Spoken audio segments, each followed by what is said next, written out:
Hi guys, Michael from SpineWise here today to talk to you about some gut basics. Again, as I mentioned in the past, if you like the videos or want to share them or follow us on one of the accounts, that'd be great. Again, any feedback on these is always really greatly appreciated. Just keeps us in line with what we're doing. Make sure you're listening, I suppose, that someone is listening to what we're showing and maybe can give us advice on what else we can do would be appreciated. Okay.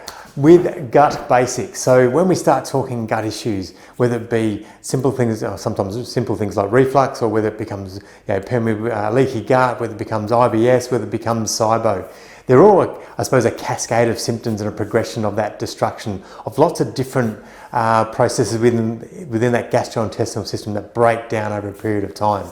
So there's, like I said, lots of complex things that we do to protect our body, to keep our cells tight and functional, keep our brush border really functioning, keep the motility moving, keeping the absorption happening. Lots of things happen.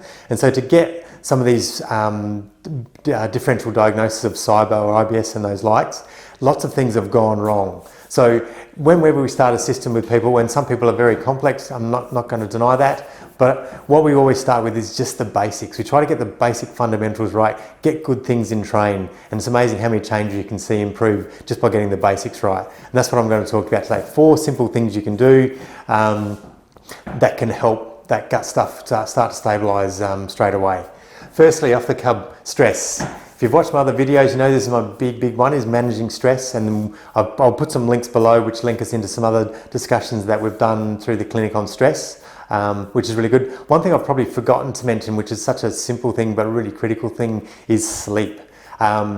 Sleep is such a critical part of our healing and management of our body. So we need to be getting good hours sleep. We need to be going to sleep at a reasonable time. When I'm talking reasonable, I'm talking 9:30, 10 o'clock at night. We should be sleeping all the way through. We shouldn't be waking up. We shouldn't be needing to go to the toilet. As a general rule, there are exceptions, but generally people should be sleeping through. Even 80, 85-year-old people should be able to sleep through. We've got everything else in train properly. So if there's something wrong with your sleep, that's going to be a stress. If you're tossing and turning, you're waking up at night, you're not getting any restorative sleep, you actually then drives stress pathway stuff.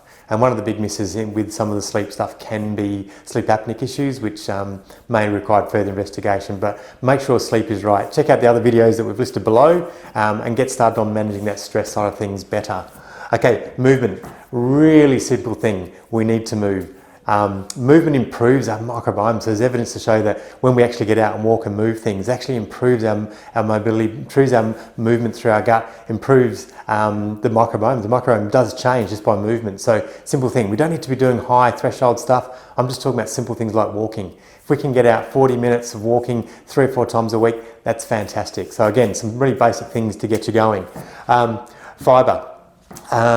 People obviously talk about fibre a lot. It's such an important thing in so many different processes through the gut.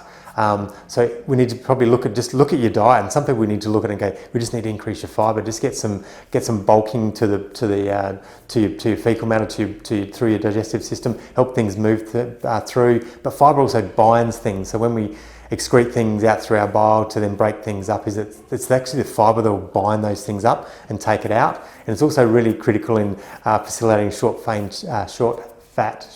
fatty acids, I'll get it right, which is really critical in lower bowel things around the colon, but also in stimulating and activating macrophages, which is part of your health immune, your immune response systems. So again, fibre really, really critical. So maybe check out your diet. Are you having enough fibre? Probably look to increase it. Look for a variety of fibre too. So we're talking about different types of vegetables, but also I'm a big fan of fermented vegetables. So I have sauerkraut every day in some form, whether it's on my eggs or whether it's part of my salad. So sauerkraut's really easy. Kimchi is really good as well. They're things that you can get readily available now, and so you don't have to make it yourself. You can do that if you want, that's even better, but it's something you can buy through the supermarkets and stuff. So again, fibre, really critical. Okay, 4 things, just a simple thing. Just watch your processed meats.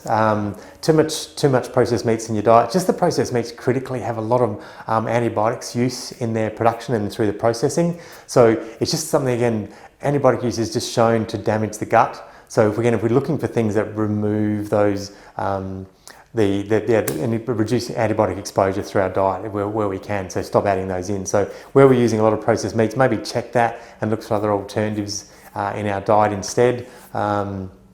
With the processed meats and the antibiotics. So there's four quick things. Stress, manage your stress, get our movement up, increase your fibre, look for diversity, and maybe look at reducing our processed meats. And if it's significant, maybe you can even try eliminating it for a while and see if that makes some changes by itself. All right, again, thanks for watching. If you've got any, have any questions or anything on any of those, please link up and type those in below and I'll get back to you. Otherwise, we'll see you on the next vid.